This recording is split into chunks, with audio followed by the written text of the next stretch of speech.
Hello, नमस्कार। आप सबका स्वागत है आपकी अपनी दक्षता टीचिंग अकेडमी में। तो आज का मेरा टॉपिक है स्प्लिटिंग ऑफ मिडिल टर्म। इससे पहले मैंने एक मेरा मिनी मैराथन किया था, उसमें भी मैंने काफी जगह यूज किया है स्प्लिटिंग ऑफ मिडिल टर्म, और जो मैंने कल वीडियो अपलोड की थी उसमें भी मैंने यूज किया था ये स्प्लिटिंग ऑफ मिडिल टर्म। तो स्पेशली मैंने उन दोनों वीडियोस को ध्यान में रखते हुए ये वीडियो बनाई है, जिसमें मैं आपको डिटेल में एक्सप्लेन करूंगी कि स्प्लिटिंग ऑफ मिडिल टर्म होता क्या है और किस किस तरह के इसमें क्वेश्चंस आते हैं। अगर आप देखोगे splitting of middle term directly कभी भी क्वेश्चन नहीं आता है, ये किसी न किसी के साथ मर्ज या मिक्स होके आता है, घुल मिल के आता है। जैसे अलजेब्रा में कोई इक्वेशन दे दी दो मोनोमियल को ऐड करने के लिए या दो बाइनोमियल या ट्राइनोमियल को ऐड करने के लिए, और जब आप उनको ओपन करते हैं, ठीक है, मल्टीप्लाई करते हैं एक दूसरे से, तब जाके इस तरह की आपको इक्वेशन मिलती है, इस तरह की एक एल्जेब्रिक इक्वेशन मिलती है। अगर हम जर्नल एल्जेब्रिक इक्वेशन की बात करें तो वो कुछ इस तरह से होती है, ax square plus bx plus c। ये जो a और b है ये हमारे क्या है, वेरिएबल यानी चर, और जो c होता है ये हमारा है कांस्टेंट यानी स्थिर, ठीक है, स्थिर राशि। अब इसको इस टाइप के एल्जेब्रिक इक्वेशंस बन जाती हैं, एक्सप्रेशंस बन जाते हैं, उनको तब हमें यूज करना होता है ये स्प्लिटिंग ऑफ मिडिल टर्म। कभी भी एग्जाम में डायरेक्टली क्वेश्चन नहीं पूछते सीटेट वाले, सीटेट में कभी भी डायरेक्टली नहीं पूछा जाता। हाँ, ये 10th के बोर्ड पेपर में डायरेक्टली ये क्वेश्चन आ सकता है, तो जो 10th में है वो भी ये वीडियो देख सकते हैं आराम से, और जो सीटेट की तैयारी कर रहे हैं उनको ये वीडियो जरूर देखनी चाहिए। अब हम क्वेश्चन 1 स्टार्ट करते हैं। ये हमारी जर्नल इक्वेशन है, तो हम क्वेश्चन नंबर 1 लेते हैं। क्वेश्चन नंबर 1 को करने से पहले मैं चाहूंगी कि हम क्वेश्चन नंबर 3 को पहले सॉल्व करें, क्योंकि अगर आप देखोगे 1 और 2 जो क्वेश्चन है उसमें जो a है वो हमें वैल्यू कुछ नंबर्स दिए हुए हैं, बट जो 3rd और 4th है वहां पे a की वैल्यू 1 है। अगर कुछ भी नहीं है इसका मतलब a की वैल्यू 1 है। तो पहले हम इन दोनों को समझते हैं, उसके बाद हम इन दोनों को समझेंगे तो आपको ज्यादा अच्छे समझ में आएगा। तो हम क्वेश्चन नंबर 3 ले लेते हैं, x square plus 4x minus 21, ठीक है। अब अगर आप देखोगे a है, ये b है, ये c है, यहाँ पे a कुछ भी नहीं है, इसका मतलब a 1 है, ठीक है। जब आपका a 1 होगा तो इस तरह से आपको सॉल्व करना है, और जब आपका a कोई वैल्यू होगी, कोई भी नंबर होगा, तो मैं थोड़ा सा स्लाइड चेंज है, थोड़ा सा चेंज है, उसके बाद सेम मेथड है। तो पहले हम ये समझ लेते हैं। तो ये हमारा a टर्म है, ये b टर्म, और ये हमारा कांस्टेंट है यानी c टर्म है। तो सबसे पहले हमें क्या करना है, इसका मतलब ये है कि स्प्लिटिंग ऑफ मिडिल टर्म, यानी ये जो बीच के टर्म है इसे हमें 2 टुकड़ों में बांटना है। ऐसे नंबर ढूंढने हैं, 2 ऐसे नंबर ढूंढने हैं जिनको मल्टीप्लाई करने पर हमें 21 मिले, और जिनको प्लस या माइनस करने पर हमें 4 नंबर मिले, ठीक है। तो हमें ऐसे 2 नंबर ढूंढने हैं, और वो दोनों नंबर सेम होने चाहिए, ये दोनों नंबर सेम होने चाहिए और ये दोनों नंबर सेम होने चाहिए। तो हमें ऐसे 2 सेम नंबर ढूंढने हैं जिनको मल्टीप्लाई करने पर हमें 21 मिले और प्लस या माइनस करने पर हमें 4 मिले, ठीक है। तो सबसे पहले हम क्या करेंगे, 21 का देख लेते हैं फैक्टर्स कौन कौन से हैं, ठीक है। तो 3 7 जा 21, 21 1 जा 21, ठीक है। तो हमें ये इसके फैक्टर्स मिल गए। अब अगर हम देखेंगे तो 21 और 1 अगर हम इन दोनों को प्लस करते हैं तो 22 हो जाएगा, माइनस करते हैं तो 20 हो जाएगा, और हमें क्या चाहिए, 4 नंबर। तो ये पॉसिबल नहीं है। तो हम देखेंगे पहली वाली 7 और 6, 7 और 3 को अगर हम ऐड करते हैं यानी प्लस करते हैं तो हमें मिलेगा 10, और इन दोनों को जब हम माइनस करते हैं यानी गुना करते हैं तो हमें मिलेगा 4। ये तो सही है ना, 4 मिल रहा है। तो हम इन दोनों नंबर्स को लेंगे, यानी 7 और 3 को जब हमने मल्टीप्लाई किया तो हमें 21 यानी 21 मिला, और जब मैंने 7 को, मैंने बोला दोनों प्लस भी हो सकता है माइनस भी हो सकता है, माइनस किया 3 से तो हमें मिल गया 4। तो हमें जो एक्चुअली जिसकी तलाश थी, जिन 2 नंबर की, वो दोनों नंबर हमें मिल गए हैं, 7 और 3। अब हम इसे सॉल्व करेंगे। बस ये सबसे इंपॉर्टेंट पॉइंट है, मतलब सबसे इंपॉर्टेंट स्टेप यही है कि आपको ये दोनों नंबर ढूंढने हैं। अगर आपको ये दोनों नंबर मिल गए, इसका मतलब आपका सॉल्यूशन आपके हाथ में है। ठीक है, तो अब हम सॉल्व करते हैं। अब हम इसको बीच के टर्म को इस तरह से दो हिस्सों में बांटेंगे, यानी टुकड़े में तोड़ेंगे कि हमें x की वैल्यू मिल जाएगी। तो सबसे पहली जो इक्वेशन है उसको हम ऐसे के ऐसे ही लिखेंगे। ठीक है, प्लस को प्लस लिख दिया। अब हमें ये पता है कि हमारा प्रोडक्ट क्या था 21, हमारा सम क्या था 4, नंबर क्या था 7 इंटू 3 और 7 माइनस 3। ठीक है, अब हमें इस 4 की जगह पे 4x नहीं लिखना, हमें लिखना है 7x माइनस 4x। तो 7x माइनस 4x माइनस 21, इसीलिए इसका नाम रखा है स्प्लिटिंग ऑफ मिडिल टर्म, क्योंकि अब जब हमें ये नंबर्स मिल जाएंगे 3 गलती हो गई मुझसे।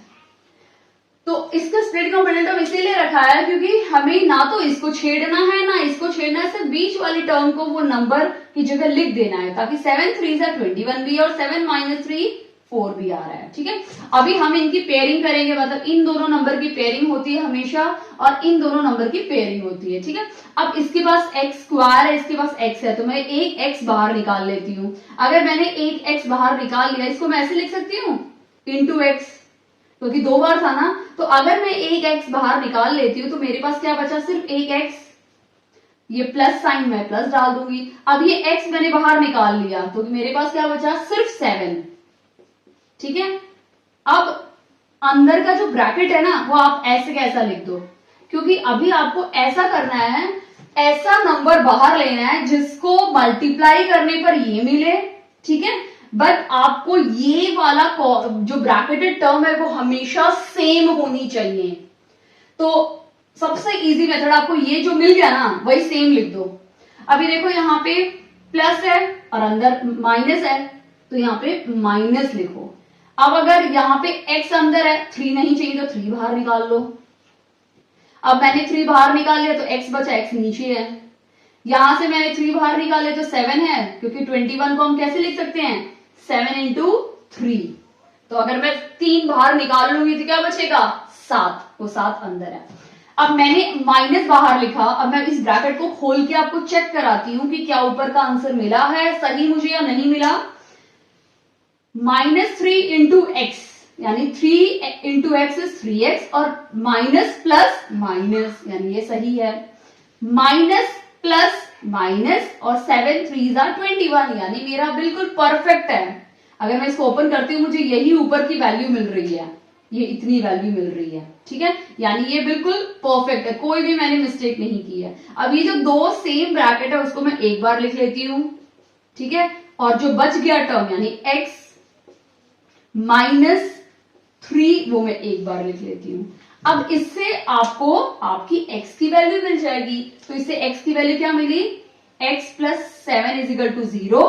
तो x क्या हो जाएगा, ये जो प्लस है वहां जाके क्या हो जाएगा माइनस, तो -7। और ये क्या है x -3 इज इक्वल टू 0। अब x है, ये माइनस है, उस साइड क्या हो जाएगा प्लस, यानी इसमें x की वैल्यू क्या है हमारी 3। आई होप आपको अच्छे से समझ में आ गया है। हम एक और क्वेश्चन करेंगे, उसमें आपको और भी ज्यादा अच्छे से समझ में आ जाएगा। ठीक है, आई थिंक ये आपका क्लियर है, कोई डाउट नहीं है इसमें। अब हम नेक्स्ट क्वेश्चन देखते हैं, 4th क्वेश्चन। अभी हमारा 3rd कंप्लीट हो गया, अब हम 4th देखते हैं। अगर आप 4th देखोगे तो यहाँ पे स्क्वायर था और यहाँ पे एक x था, यहाँ पे x 4 है और बिल्कुल इसका आधा x स्क्वायर यहाँ पे है, स्क्वायर का आधा x यहाँ पे था, मतलब बिल्कुल उसका हाफ है। तो x power 4 minus 5x power square plus 4। ठीक है, ये हमारा इक्वेशन है। कुछ भी नहीं करना, यहाँ पावर स्क्वायर है तो मैं क्या करूंगी, पावर स्क्वायर को मैं y ले लेती हूँ। अगर पावर स्क्वायर y है तो x पावर 4 क्या हो जाएगा, 4 को हम ऐसे लिख सकते हैं ना, 2 2 4, तो ये हो जाएगा y स्क्वायर, क्योंकि ये अंदर की टर्म तो y हो गई, बाहर स्क्वायर है, तो ये मैं अप्लाई करके इसको इजीली निकाल सकती हूँ, पहले वाली जैसी इक्वेशन बन जाएगी। तो ये क्या हो गया, x y square minus 5y plus 4। ये इक्वेशन बिल्कुल क्वेश्चन 3 की तरह बन गई। तो आइए हम सॉल्व करते हैं। ये 4 है, प्रोडक्ट 4 है, ठीक है, और सम 5 है। तो 4 5 को देख लेते हैं हम लोग। 4 को कैसे लिख सकते हैं? 4 1 जा 4, 2 2 जा 4, ठीक है। अब 2 2 जा 4 तो नहीं है एप्लीकेबल, बट 4 1 जा 4 है, और 4 को प्लस करेंगे 1 से तो 5 भी मिल जाएगा। तो ये वाला अप्लाई हम करेंगे, ठीक है। तो अब वाई स्क्वायर को ऐसे ही लिख देते हैं। अब ये जो माइनस है, ये -5 है, तो -5 को हम कैसे लिखेंगे? मैंने बोला था ना, बीच के टर्म को स्प्लिट करेंगे, इन दोनों को हम बिल्कुल कुछ नहीं करेंगे। तो -5 को हम लिखेंगे -4y और -1y प्लस 4, क्योंकि माइनस माइनस प्लस हो गया, हमने प्लस कर दिया, 4 + 1 5, और बड़े का नंबर क्या है? माइनस, तो मैंने माइनस डाल दिया। आई होप आपको ये अच्छे से क्लियर हो गया है इतना। अब हम ब्रैकेट बनाते हैं, ठीक है। अब इन दोनों में से क्या, हम एक y बाहर ले लेते हैं। अगर हमने एक y बाहर लिया तो ये स्क्वायर का मतलब क्या है? 2y, एक बाहर आ गया तो एक अंदर बचा ना, ये माइनस साइन डाल दिया। अब ये 4y है, अगर ये y बाहर चला गया तो क्या बचा? 4, ठीक है, माइनस। अब मैंने बोला था ये ब्रैकेट ऐसे कैसा, आप यहां लिख दो, y -4 लिख दिया। अभी देखो, हमें -1 बाहर लिया तो माइनस प्लस माइनस, यानी 1y आ गया, और माइनस माइनस प्लस, 1 4 जा 4। समझ में आया? जब हमने ब्रैकेट ओपन किया हमें वापस ऊपर की टर्म मिल गई। अब हम इसको कैसे लिखेंगे? ब्रैकेट जो टर्म है उसको एक बार लिखेंगे, और जो बाहर है नंबर y -1 वो एक बार लिखेंगे। तो ये हमारा फाइनल सॉल्यूशन है। तो y की वैल्यू क्या मिल गई? y 4 और y 1। हमें y की दो वैल्यू मिल गई, 4 और 1, ठीक है। तो आई होप आपको इस सेकेंड टाइप भी काफी अच्छे से समझ में आ गया होगा। इन बिटवीन अगर आपको लगता है कोई डाउट है तो प्लीज आप मुझे कमेंट सेक्शन में बता सकते हैं, ठीक है। अब हम फर्स्ट टाइप देखते हैं, ठीक है। आप मेरे साथ कॉपी भी कर सकते हैं अपने नोट में, ताकि बाद में आप इस पे प्रैक्टिस कर सकते हैं, ठीक है। अब हम फर्स्ट क्वेश्चन देखते हैं, ठीक है। फर्स्ट क्वेश्चन क्या है? 6x² + x - 2। मैंने अभी तक क्या लिया था? ऐसे इक्वेशंस ली थी जिनमें a की वैल्यू 1 थी, बट यहां पे आपकी a की वैल्यू 6 है, b 1 है और c -2 है। तो हमें ये वैल्यू नहीं चाहिए, ठीक है, बट हम इसको बिल्कुल हटा नहीं सकते हैं, ठीक है। तो हम क्या करेंगे, इस टाइप के क्वेश्चन में सिर्फ माइनर ऊपर का थोड़ा सा चेंजेस होता है, बाकी सब सेम है। तो चेंज क्या हम देख लेते हैं। यहां पे हमें क्या करना है? सम क्या करना है? यहां कुछ नंबर क्या है? 1, मतलब सम 1 आना चाहिए, और जो प्रोडक्ट है वो 2 नहीं होगा। 2 है ना, 2 नहीं होगा, वो होगा जब भी कोई नंबर यहां पे होता है उसको इस c से मल्टीप्लाई करते हैं, यानी a को c से मल्टीप्लाई करते हैं। a यहां पे 6 है और c यहां पे 2 है, तो 6 × 2, 6 2 जा 12। तो यहां पे जो प्रोडक्ट होगा वो क्या होगा हमारा? 12, ठीक है। आपको ये समझ में आया कि मैंने क्या किया? यहाँ पे मैंने कुछ भी नहीं किया, मैंने इस 6 को इस c, यानी ये जो लास्ट का c टर्म है, इससे मल्टीप्लाई कर दिया। तो जो आंसर आया वो हमारा भी प्रोडक्ट होगा। हम 2 को प्रोडक्ट में नहीं लेंगे, हम 12 को प्रोडक्ट लेंगे, सम सेम रहेगा, ठीक है। अब हम 12 का फैक्टर्स देख लेते हैं, क्या क्या है। 2 6 जा 12, 3 4 जा 12, 12 1 जा 12। तो 6 और 4 को अगर -6 और 2 है, 12 तो आ रहा है, बट अगर इसको प्लस करते हैं तो 8 मिलेगा, माइनस करते हैं तो 4 मिलेगा, हमें तो 1 चाहिए, तो कैंसिल। 4 + 3 को प्लस करेंगे तो 7 मिलेगा, माइनस करेंगे तो 1 मिलेगा, तो 1 हमें चाहिए। तो ये है, तो हम इसको भी चेक नहीं करेंगे, क्योंकि 12 + 1 13 होगा, माइनस करेंगे 11 होगा, तो ये भी कैंसिल, ये भी कैंसिल। तो हमारे लिए बेस्ट कौन सा है? 4 और 3, उसी को यूज करेंगे हम लोग, 4 और 3 को, ठीक है। तो हम इसको रिमूव नहीं करेंगे, लिखेंगे ऐसे कैसे, लेकिन प्रोडक्ट 12 लेंगे, ठीक है। तो 6x² प्लस, ठीक है। अब यहां पे x की जगह पे क्या लिखेंगे? 4x - 3x -2। आपको ये अगर स्टेप समझ में आ गया तो वही बन गया, पेयरिंग करना है और कॉमन लेना है, समझ में आ जाएगा। बट अगर आप यहां देखेंगे तो ये जो दो नंबर्स होते हैं ना, इन दोनों नंबर्स को हम इंटरचेंज कर सकते हैं। हम सीट पे बैठते हैं, बस की सीट पे बैठते हैं, काफी लोगों को विंडो सीट पसंद होती है, कुछ लोगों को विंडो सीट नहीं पसंद होती है। कभी कभी ऐसा होता है कि आपको विंडो सीट पसंद है लेकिन आपको विंडो सीट नहीं मिलती है। कुछ मुसाफिर ऐसे होते हैं जिनको विंडो सीट नहीं पसंद होती है, फिर भी उन्हें मिल जाती है, तो वो इजीली एक्सचेंज करने के लिए रेडी हो जाते हैं। आप अगर एक बार पूछोगे कि क्या आप अपनी विंडो सीट मुझे दे सकते हैं, तो कहेंगे ठीक है आप बैठ जाइए, मुझे कोई दिक्कत नहीं है।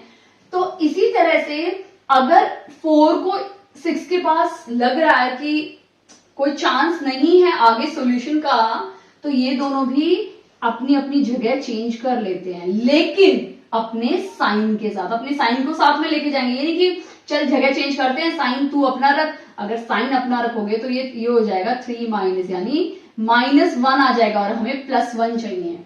तो साइन के साथ ये चेंज हो गया। हम अपने लगेज के साथ ही तो चेंज होते हैं ना, जब हम सीट चेंज करते हैं ट्रेन में। ऐसा यानी कि चलो भाई कोई नहीं, आप मेरा लगेज देख लेना, मैं आपका देख लेता हूँ, सीट चेंज कर लेते हैं, ऐसा नहीं होता ना। हम अपना लगेज यानी अपना साइन लेके साथ में जाएंगे, ठीक है। तो यहाँ पे आपको हमेशा ऐसे देखना है कि अगर वहां आगे अगर ये सॉल्व करेंगे तो हमें वो टर्म्स नहीं मिलेंगे, ठीक है। इसमें मिल जाएंगे, काफी केसेस ऐसे, इसमें तो मिल जाएगा आपको, देखो 3 2 3 2, कोई प्रॉब्लम नहीं है। बट काफी ऐसे क्वेश्चंस होते हैं जिसमें आपको इंटरचेंज करना होता है, इसीलिए आप प्लीज उसको इंटरचेंज कीजिए अगर चाहिए तो, ठीक है। बाकी हम इसको इसी से करते हैं। तो ये दोनों पेयरिंग और ये दोनों पेयरिंग बन गई, ठीक है। अब इसमें से ये भी 2 की टेल में आता है, ये भी 2 की टेल में आता है। इसको मैं ऐसे लिख सकती हूँ 2 3 6 इंटू x, है ना। 2 2 4 into x minus 3 1 3 into x minus 2 1 2। अब इन दोनों में एक तो 2 कॉमन है, यहां पे भी 2 कॉमन है, x कॉमन है, इसके पास भी x कॉमन है, तो ये जो 2x है ये मैं बाहर निकाल लेती हूं। अंदर क्या बचा, ये 2 चला गया, x चला गया, तो 3x बचा प्लस साइन बचा। अब यहां से ये दोनों चले गए, क्या बचा, 2 बचा, ठीक है। अब उस साइड हमें क्या करना है, मैंने आपको पहले ही बोला था कि ये ब्रैकेट आप ऐसे कैसा लिख दो सेम, ठीक है। ये मैंने वैसे का वैसा लिख दिया, ठीक है। अब अगर आप देखोगे ये जो 2x + 1 है और ये दोनों सेम है, बस साइन चेंज है, तो मैं यहाँ पे -1 बाहर लिख लेती हूँ। अगर मैं -1 बाहर लिखती हूँ तो माइनस प्लस माइनस साइन है, माइनस प्लस माइनस साइन है, 3x + 2 वही सेम है। क्योंकि जब मैंने इसको ओपन करके दिखाया आपको, मैं दिखा देती हूँ, minus plus minus 1 3 3x plus minus minus 1 2 2, देखो वही सेम आंसर आ गया।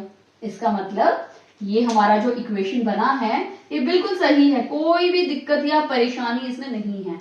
ये दोनों ब्रैकेटेड टर्म को हम एक ही बार लिखेंगे, 3x + 2, और ये जो बच गए टर्म 2x - 1 उसको एक बार लिखेंगे, ठीक है। तो इसमें x की वैल्यू क्या आ जाएगी, 3x + 2 = 0, तो 3x, ये 2 साइड क्या हो जाएगा, -2, x क्या हो जाएगा, -2/3। तो एक तो नेगेटिव टर्म आ गई और दूसरी क्या है, 2x - 1 = 0, यानी 2x क्या हो जाएगा, 1, तो x क्या हो जाएगा 1/2, यानी हाफ। तो जनरली हम पॉजिटिव नंबर्स प्रेफर करते हैं, बट दोनों ही लिखते हैं। तो ये दोनों हमारी x की वैल्यूज मिल गई इस इक्वेशन से, ठीक है।